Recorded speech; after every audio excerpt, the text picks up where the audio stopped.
Hello guys, nandito ako sa Yang ngayon.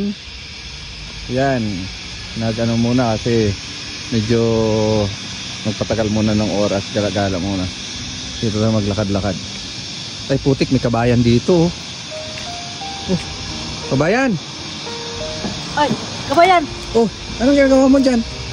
Antay ako na kailan to, alis kasi yun lang yung ano ko, binayaran ko na yung ticket nito, tapos wala na akong ibang pera pambili ng bagong ticket. Inantay ko nga yung driver nito eh. Pusa kabayan, lumuma na tong train na to na ano kabayan ah. Matagal na ako dito. Ay nako. Wawa ka naman kabayan.